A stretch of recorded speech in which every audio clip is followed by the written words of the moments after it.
जय माता की मित्रों, मैं धनेश्वर महतो। मित्रों, सनातन धर्म सबसे पुराना हमारा धर्म है और सनातन धर्म ही एक ऐसा धर्म है जिसमें गुरु को सर्वश्रेष्ठ माना गया है, परमात्मा से भी उसको आगे माना गया है। जानते हैं क्यों? क्योंकि गुरु हमें मुक्ति का द्वार तक हमें बताता है, मोक्ष जिसे कहते हैं, कैसे हमें प्राप्त होगा, कैसे हम आगे बढ़ेंगे, कैसे हमें समाज में जीना है, कैसे समाज को आगे ले जाना है। मतलब सभी चीजों का एक मार्गदर्शक गुरु के द्वारा हमें प्राप्त होता है। इसीलिए गुरु को सर्वोच्च माना गया है।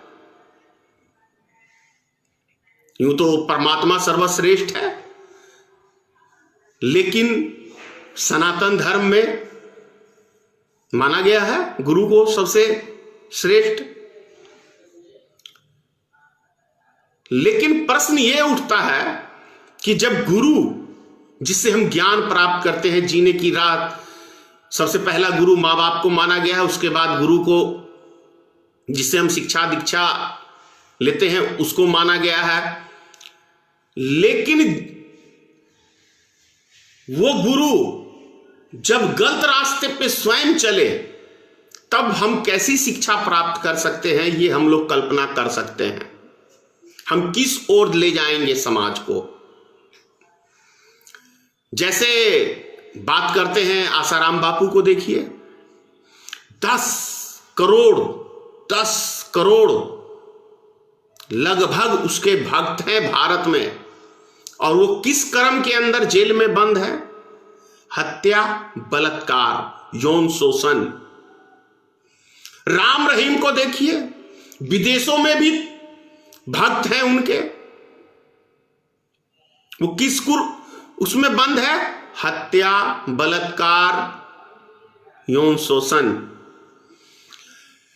हरियाणा में कई ऐसे बाबा, अभी पीछे उनका नाम में ध्यान से उतर रहा है, मतलब तमाम सारे ऐसे बाबा जेलों में बंद हैं जिनकी कुकर्म से समाज शर्मसार हुआ है। ऐसे ही तमाम जगह आप महंतों की कहानी सुनेंगे तो शर्मसार अपने आप को महसूस करेंगे। हमारे बिहार में भी बहुत सारे ऐसे महंत की जमीनें हैं, महंत हैं जो इस तरह के कुकर्म करते हैं।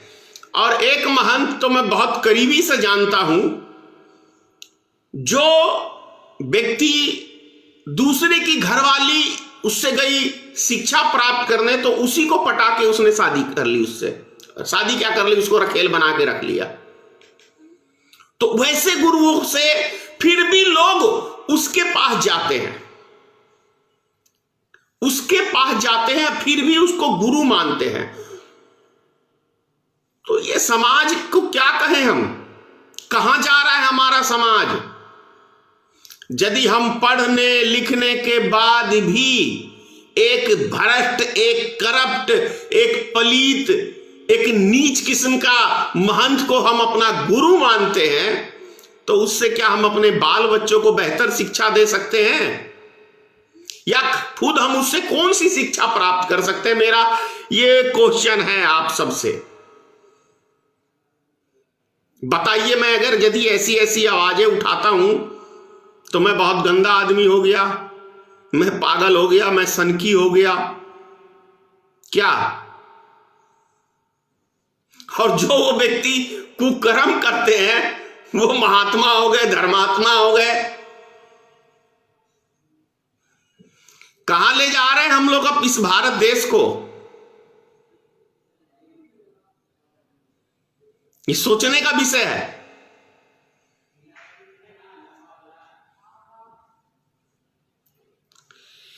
वोट बैंक के लिए लोग कितनी घिनौनी राजनीति करते हैं जिसका कोई लिमिट नहीं है, कोई लिमिट नहीं है, कोई लिमिट ही नहीं है।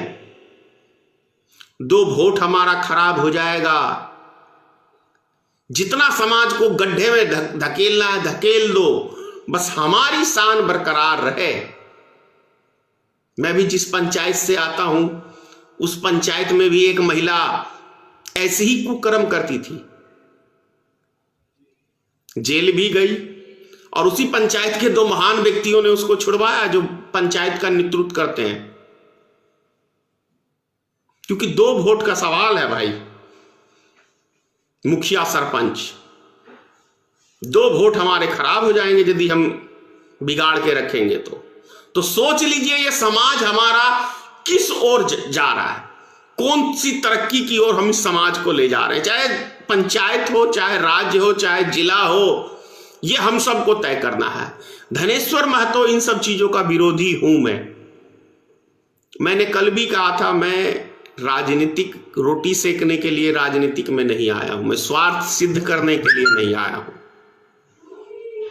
इसीलिए बहुत सारे व्यक्तियों मेरे खिलाफ हैं, मेरे विरोध में हैं, क्योंकि मैं उन मानसिकताओं का नहीं हूं। अगर मैं भी आज अय्यासी करने लगूं, मैं भी भ्रष्ट मतलब उल्टे सीधे कर्म करने लगूं, तो शायद मैं भी अभी बहुत बड़ा नेता, बहुत आगे गया रहता। लेकिन गवारा नहीं देता भाई। देख लीजिए देश के हमारे राजा साहब को, अपनी को कभी सम्मान दिया नहीं, दूसरे के पीछे दूसरे की देख के जीभ से ऐसे लगता है कि जैसे कुत्ते को पानी टपकता है ना, वो ऐसे ही हजारों चित्र देख लीजिए। अगर काश इस उतनी ही जितनी खुशी से दूसरे की देखता है मोदी, उतने ही खुशी से अपनी घरवाली को सम्मान दिया रहता, तो मैं मानता। मैं ऐसे व्यक्तियों की जो अपने घर परिवार के व्यक्ति की इज्जत करता हो, मैं उसको बहुत सम्मान करता हूं।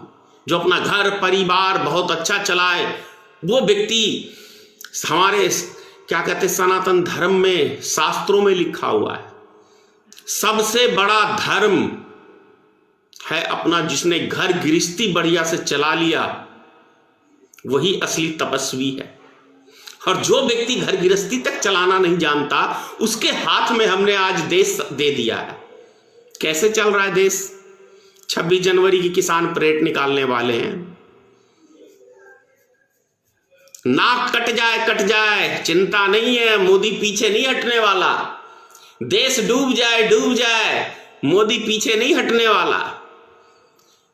70 साल के इतिहास में यह पहला गणतंत्र दिवस है जो कोई विदेशी मेहमान आपका अतिथि नहीं है। मोदी के कोई मित्र नहीं आए, न मोदी का मित्र आया, न कैसे संबंध हमारे भारत देश के मोदी सरकार ने स्थापना की है पूरी दुनिया में, इससे आप स्पष्ट पता कर सकते हैं और अंदाजा लग रहा होगा आपको।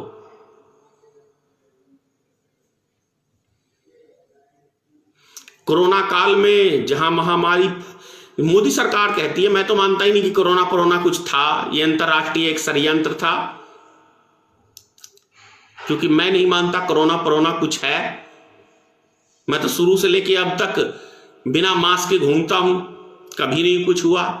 मेरे घर परिवार में लगभग बाल बच्चों को इस कोरोना काल में बुखार पकड़ा है, सब कोई, मैं जानता था इन हॉस्पिटलों में जाएगा तो कोरोना ही कहेगा। तो ये सब चीजें बकवास हैं। ये केवल और केवल देश को बेचने की एक नीति थी, देश के एक संपत्ति को बेचने की थी। अपने मोदी जी मित्रों को देने वाले थे। ये देख ही रहे आप कृषि कानून कैसे चुपके से, चोरी से, किस तरह से कानून को पास किया गया। ये सब चीजें एक षड्यंत्र था, षड्यंत्र। देश डूब जाए, लेकिन हमारा षड्यंत्र कामयाब होना चाहिए। अब व्हाट्सएप चैट में भी तो आपने देखा ही, अर्णब गोस्वामी। अब कितनी बड़ी राष्ट्रभक्ति देश में मोदी सरकार के शासनकाल में है, इससे आपको पता लग जाएगा। मैं शुरू से कहता था ना इस बात को कि पुलवामा हमला मोदी सरकार की एक सोची समझी चाल है चुनाव जीतने के लिए। गांधी मैदान गांधी मैदान में 2013 में जो बम विस्फोट किए गए थे 14 रैली में, वो भी एक चाल थी, क्योंकि बिहार में कभी ये सब कांड नहीं हुआ। भैया सबसे ज्यादा फालतू की पब्लिक मोदी जी को नजर आया, कहीं का है तो बिहार का है, चलो यार वहां की जनता को मारते हैं, और वहीं उसके बाद तो सेना है ही है भाई, वेतन देते हैं ना सेना को। ये तो मोदी जी ने भी कहा कि सेना में भर्ती होते ही है मरने के लिए, वीडियो भी है मेरे पास, जो भक्त कहेगा भेज दूंगा। जब मोदी जी प्रधानमंत्री नहीं थे तब बोला था। तो ये मानसिकता के लोग, ये घटिया मानसिकता के लोग जब सत्ता पे काबिज हो जाएंगे तो देश का बेड़ा गर्क होना तय है। आज 100 सेंचुरी मारने वाला है डीजल। किसी अंधभक्त, कहां है वो नाचने वाली रानी स्मृति ईरानी? एक टिप्पणी सुनते हो उसकी, एक टिप्पणी, और वो हरामखोर अभिनेता सब, अमिताभ बच्चन के बड़े आदर्श से लोग नाम लेते हैं, मैं भी लेता हूं। आज नहीं उसको कहीं देश में कुछ गड़बड़ी नजर आ रही है, महंगाई आज उसको नजर नहीं आ रही, क्योंकि आज मोदी सरकार दबा के माल दे रहा है। अरे एक्टरों का क्या ईमान धर्म, जिसने चवन्नी फेंकी उसके आगे पीछे नाचना चालू। पैसा लेके ही एक्टिंग करते हो ना, यही चाल चरित्र है।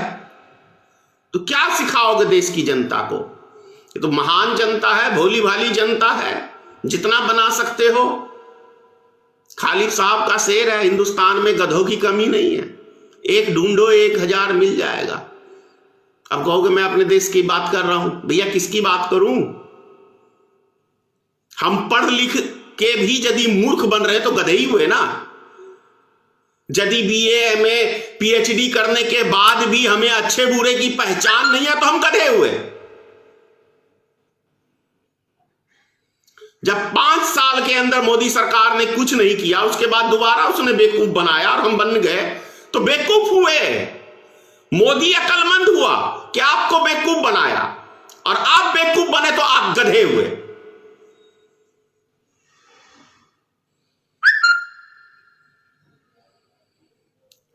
अच्छी बातें नहीं है।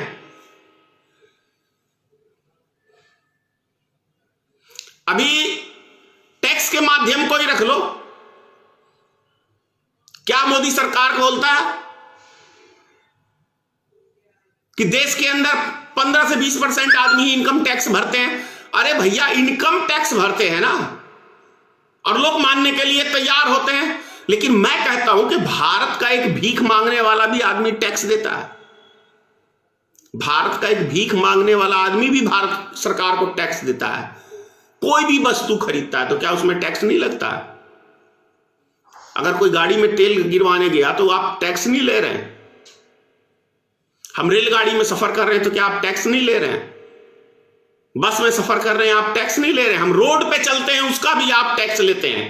हम घर में रहते हैं हम उसका भी टैक्स देते हैं। अब भले जमीन हमारी है, इससे क्या? हर साल क्या सरकार टैक्स नहीं लेती है? लेकिन फिर भी देश का खजाना खाली है।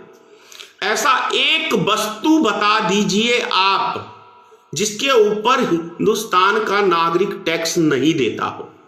एक वस्तु कोई बता सकते हैं आप?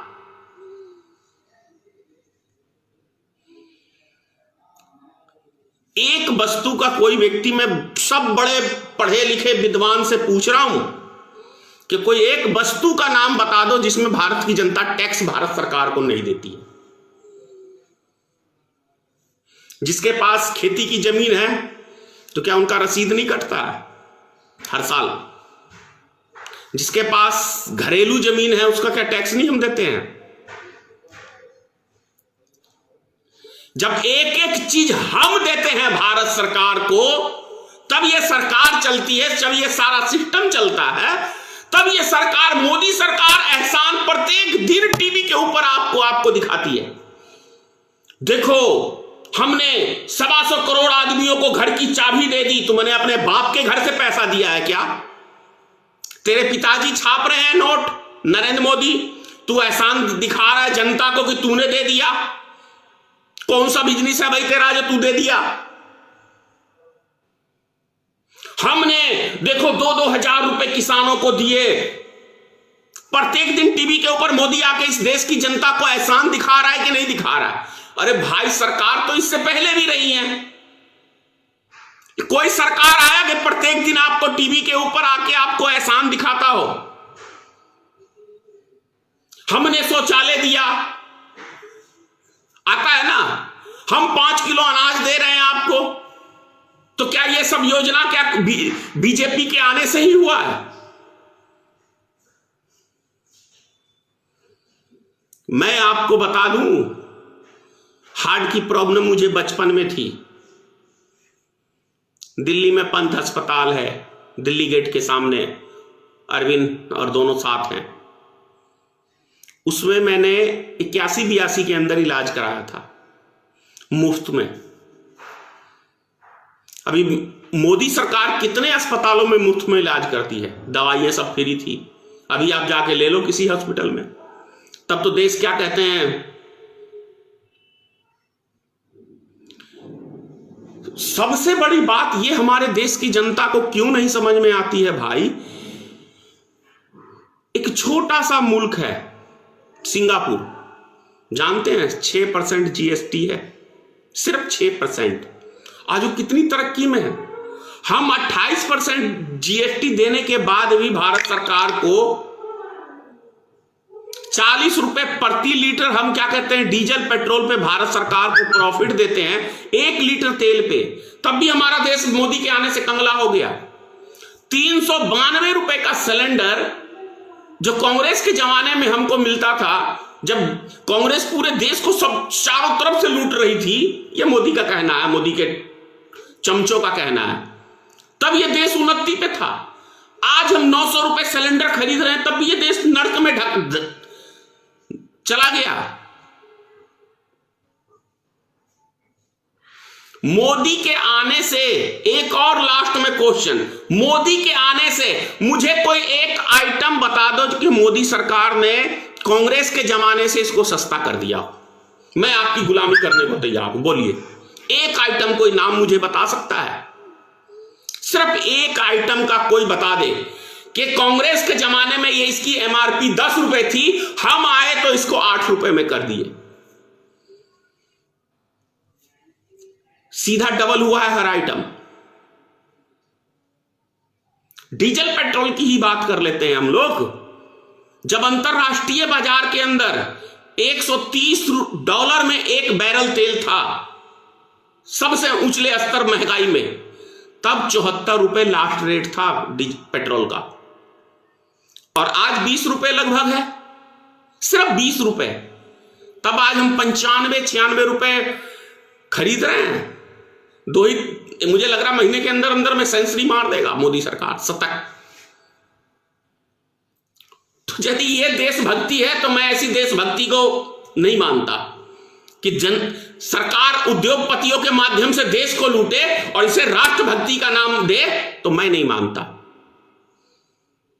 मैं ऐसी राष्ट्रभक्ति नहीं मानता। ये किसी कानून में नहीं लिखा है कि भारत सरकार भारत की एक एक संपत्ति को अपने मित्रों गुजरातियों को सारा दे दे, वो राष्ट्रभक्ति हो जाएगा। भैया, ये देशभक्ति नहीं है, ये राष्ट्रद्रोही है, देशद्रोही है। इस देश का प्रधानमंत्री देशद्रोही है। देशद्रोही है कैसे नहीं? अरे जो सेना को मरवा के सत्ता प्राप्त करे उसको आप भक्त कैसे कह सकते हैं? जो व्यक्ति देश की सेना को मरवा के राजनीतिक रोटी सेके, उससे कोई घटिया, उससे कोई गंदा व्यक्ति हो सकता है क्या? अभी आप चीन की बात कर लो ना, 20 जवान हमारे शहीद हुए थे। यही नपुंसक प्रधानमंत्री क्या बोला टीवी के ऊपर आके कि हमारा कोई पोस्ट कब्जा नहीं हुआ, हमारा चीन ने कुछ किया नहीं। ये नपुंसक प्रधानमंत्री है ना, डरपोक प्रधानमंत्री है ना। क्या बोला इसने? राजनाथ सिंह ने कहा कि कई किलोमीटर हमारे अंदर घुस गया है। प्रधानमंत्री कहता है कि नहीं है, कोई पोस्ट कब्जा नहीं हुआ। ये प्रधानमंत्री की इसमें योग्यता आपको कौन से, भैया क्यों इस देश के दुश्मन आप लोग बने पड़े हो? कौन सा ऐसा गुणमान है ये व्यक्ति? जो झूठ ही बोलता है, देश को बेचता है, देश की संस्था को बेचता है।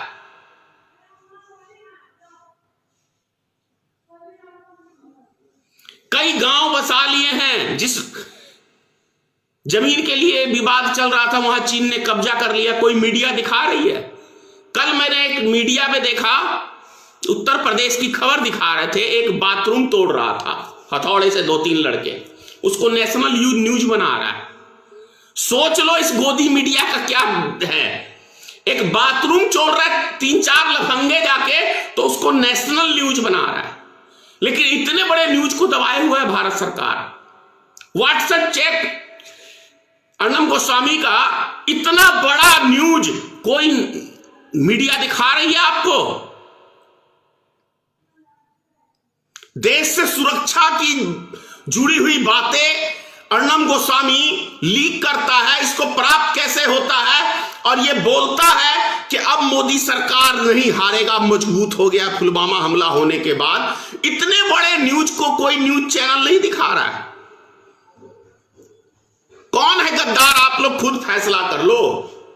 देश में गद्दारी कौन कर रहा है? मोदी सरकार कर रही है, ये गोदी मीडिया कर रही है, विपक्ष के ऊपर आरोप लगाते हो। इतने बड़े चीज को छुपाया गया और उत्तर प्रदेश का बाथरूम तोड़ने का इंटरनेशनल न्यूज बन रहा है। कमाल है भाई हमारे देश की मीडिया। इतना गिरा हुआ मीडिया तो मोदी राज में ही हो सकता है। और ये न्यूज चैनल है किसका? मुकेश अंबानी का। अब मुकेश अंबानी की फटी हुई है, क्या करेगा बेचारा। देखो सत्ता प्राप्त कैसे की जाती है। सबसे पहले न्यूज चैनल को अपने उसमें रख लो, हमारे खिलाफ कोई न्यूज ना दिखाई जाए। कितना षड्यंत्र से चल रहा है प्लानिंग। सारे मीडिया पहले लग जाओ, उसके बाद जितने आईटी सेल के लोग हैं लग जाओ, उसके बाद जितने भाजपा के नेता हैं सब लग जाओ प्रचार में। कांग्रेस का एक नेता कोई बोले तो बीजेपी के 10 नेता हमलावर हो जाओ, और उसके बाद उसकी आईटी सेल, उसके बाद क्या कहते हैं वो गोदी मीडिया, सब लग जाओ। हम सही हैं, हम सही हैं, इसने देखो 70 साल में क्या किया। जाओ रे देश के गद्दारों। और भैया पढ़ लिख के यदि आप गधे ही बनना चाहते हो तो मैं कुछ नहीं कह सकता हूं। कुछ बुद्धि विवेक का परिचय दो। लोग पहले विद्वान होते थे अच्छे बुरे की समझ रखने के लिए, आजकल विद्वान होते हैं अपनी समझ को ही खत्म करने के लिए। जय हिंद, जय भारतीय मित्र पार्टी।